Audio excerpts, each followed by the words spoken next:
Wolf Pact, Wolf Pact, Wolf Pact, Wolf Pact. Try and build an island, tell me why you think we wildin'.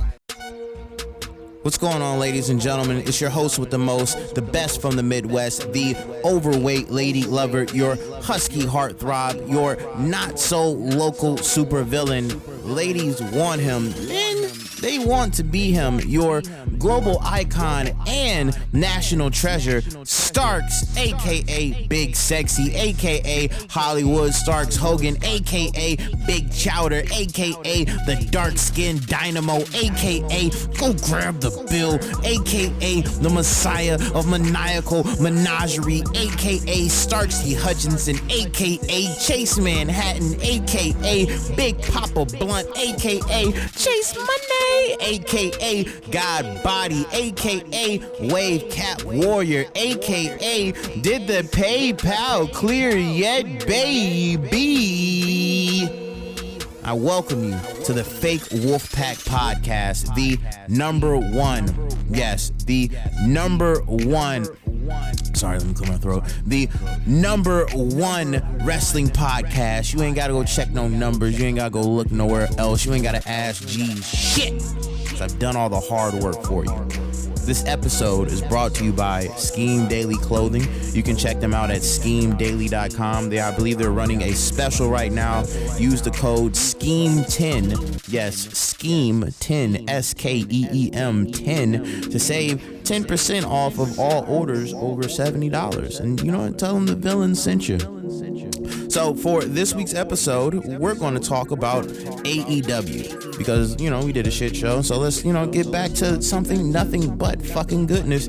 And truly, that's all AEW put out this week. From the Road 2s to the Control Center to AEW Dark to Dynamite, all amazing. I have no complaints across the board whatsoever. I know certain people were happy that the Nightmare Collective has been defunct, but to be honest with you, I wasn't all the way mad at it. If you go through earlier episodes, I was just saying let's rework it. I don't think it's a bad thing, and I think let's find a home for Brandy. Not saying that she doesn't have a place to live or anything like that, but I believe that the people long for her to do something. They want to see more Brandy, and you got to give the people what they want. So, you know, let's try to find something for Brandy to do.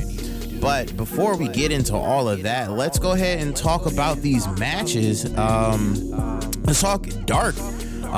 First, I just want to get this out the way. Jurassic Express, Dark Order, Fight Forever. That was a 5-star match. Anywhere you would like to see something of a high quality match, that was it. That was the definition for me of awesome storytelling.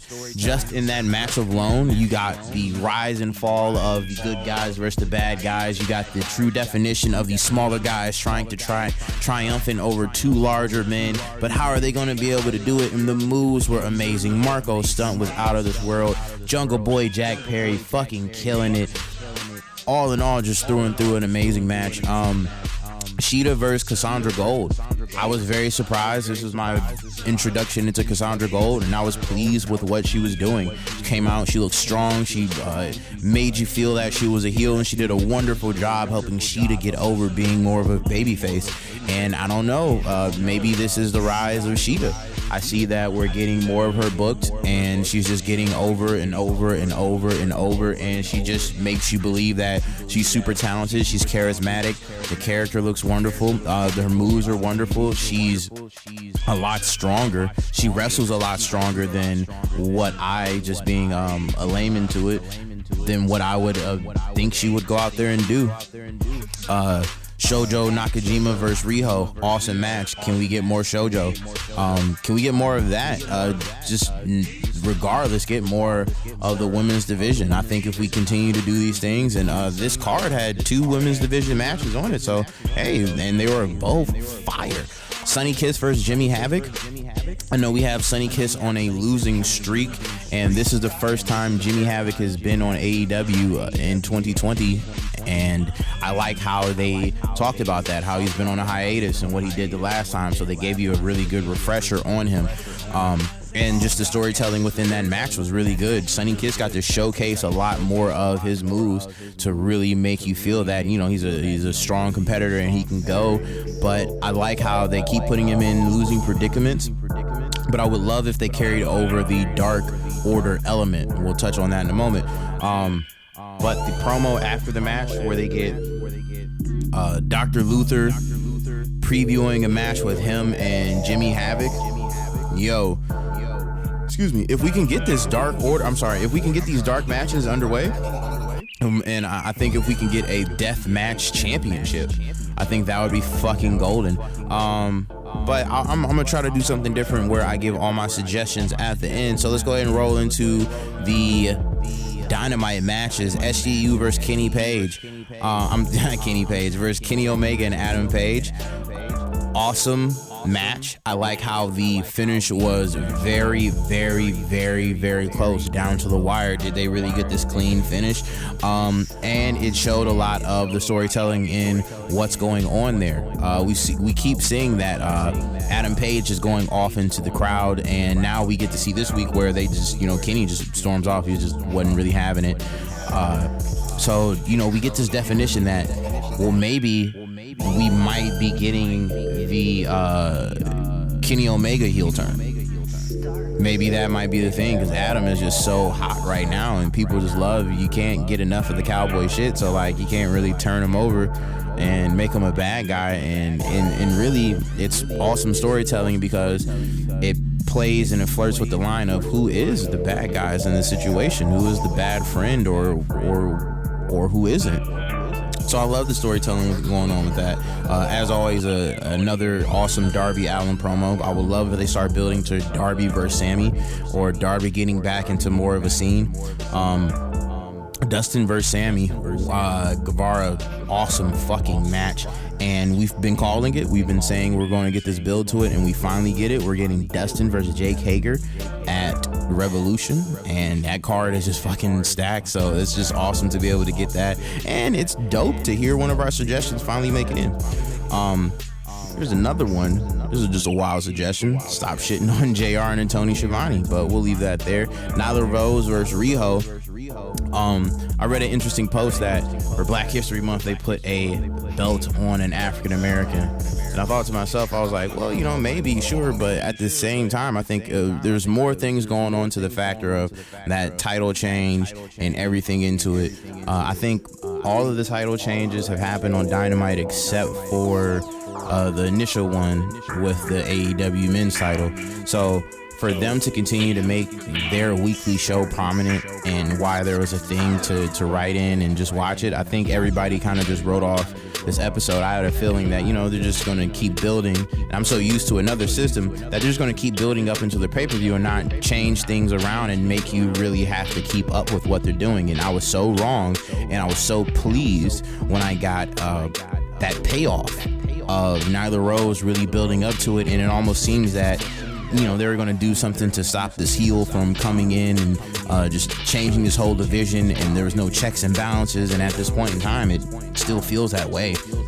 And her winning this title from Riho, it really changes the land. It really gives the women's division more definition and gives a chance for those baby faces and everything to come through and shine through.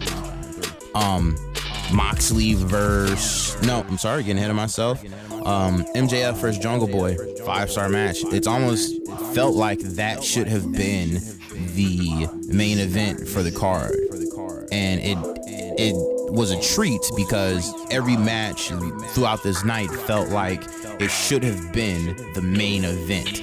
And Jungle Boy and MJF most definitely kept that up. Simon Miller, shout him out. And Simon, if you're hearing this, give this an up. If what they build them so they can still be strong, and so with the finish or whatever like that, you don't go off thinking like Jungle Boy can't go and he's not like an awesome competitor, and you don't get the feeling that MJF can't go and that it's just going to be a breeze for Cody. So it was just awesome getting that to still make everybody strong. And we'll close it out with Santana versus Mox.